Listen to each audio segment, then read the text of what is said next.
Let's go now to Antony Loewenstein, who's an independent journalist and the author of My Israel Question. He joins us now from Sydney, Australia. Good to have you back with us, Antony. We know that the expected release of more hostages and prisoners on Saturday would mark the final exchange of the first phase of this deal, which is due to end on March the 1st. But as we understand it, the negotiations for the second phase seem to be delayed or at least stalled at this stage. What's your expectation? Do you expect the ceasefire deal to progress to the second stage as planned?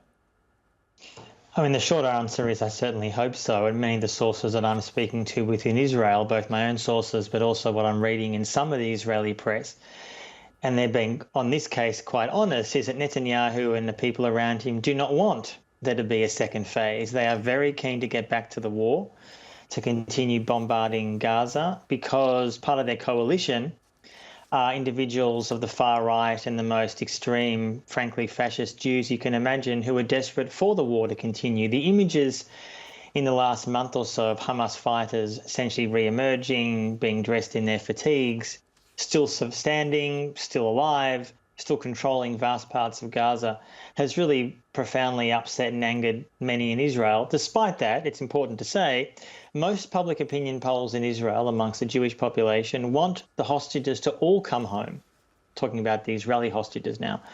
And that can only happen with further negotiations. It's really as simple as that. And I think what is now happening is, because Netanyahu has openly talked about backing Trump's plan to essentially ethnically cleanse Gaza and send Palestinians from Gaza to God knows where, Hamas is rightly pretty concerned and sceptical about things moving forward. But there's indication that Trump and people around him are pushing Israel to continue negotiations.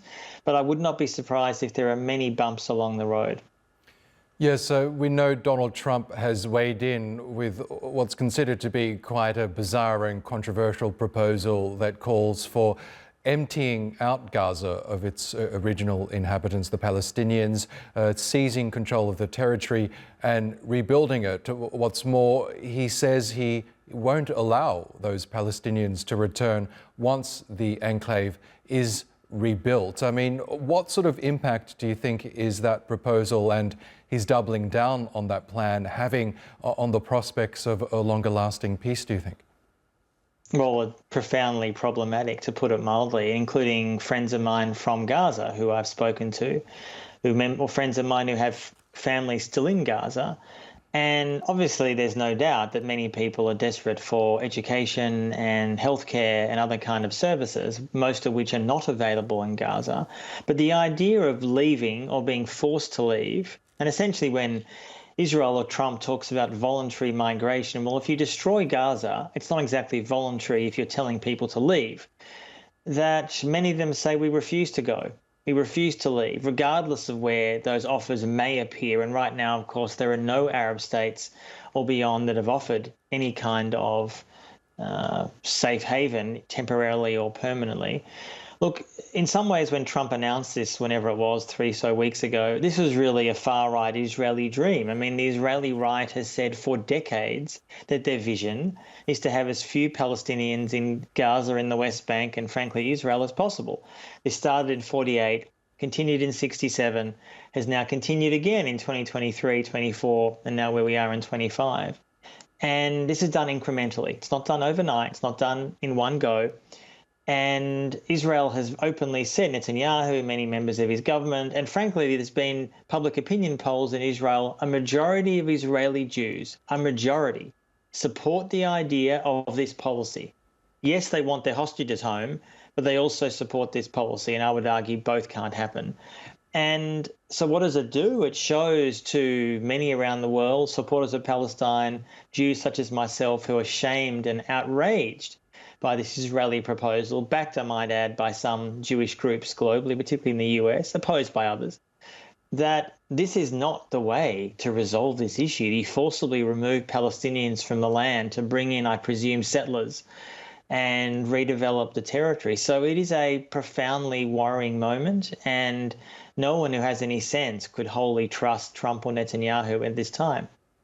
And as you've been discussing, the prospect of the deal progressing to a second phase and that second phase being executed in its entirety is looking shaky at this stage. But were that to happen, were all of the hostages to be released and Israel fully withdraws from the enclave, the fear, of course, is that Israel will violate that deal yet again and resume its war on Gaza as those in the far right desire. Do you believe that to be a real prospect, that in the event of all of the hostages being released, that Israel simply resume its war?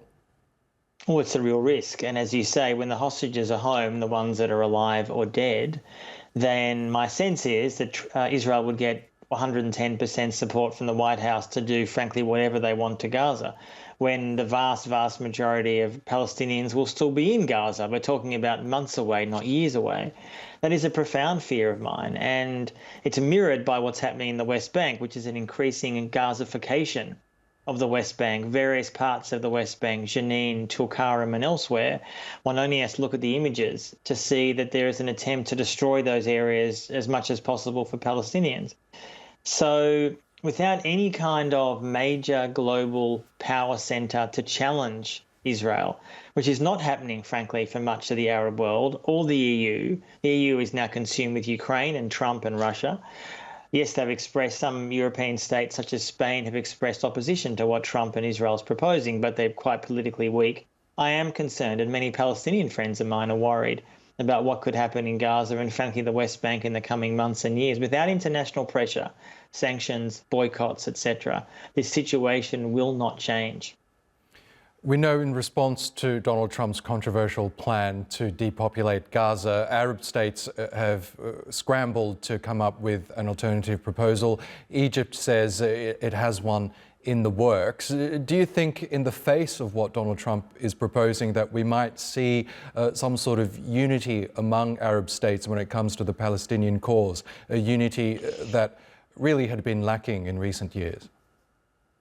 I mean, I'd hope the answer to that question is yes, but sadly for decades, many Arab states, not all, but most, and I say Arab states, I mean leadership here, not people, have been really in some ways desperate to be friendly with Israel. I mean, the Abraham Accords struck at the end of Trump's first term was all about normalising with Israel, but essentially it was an arms deal that all these Arab states were desperate to get lots of Israeli surveillance tech to repress their own people. Now, there's a desire to bring Saudi Arabia into that, which I suspect will happen in the coming years. It wouldn't surprise me.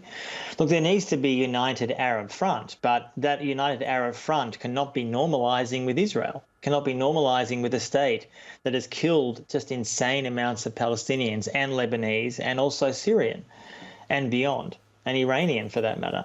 So this united Arab front has been lacking for decades, literally decades. And sadly, I don't actually see much evidence of that radically changing. The Arab people, and many of them, is a different story. I'm talking about Arab elites, the leaders, the kings, etc. They still believe that the path of influence and money and weapons to Washington goes via Israel.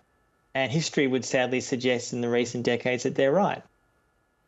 Okay, Antony Loewenstein, we will have to leave it there, but thanks as always for joining us on the program. Thank you.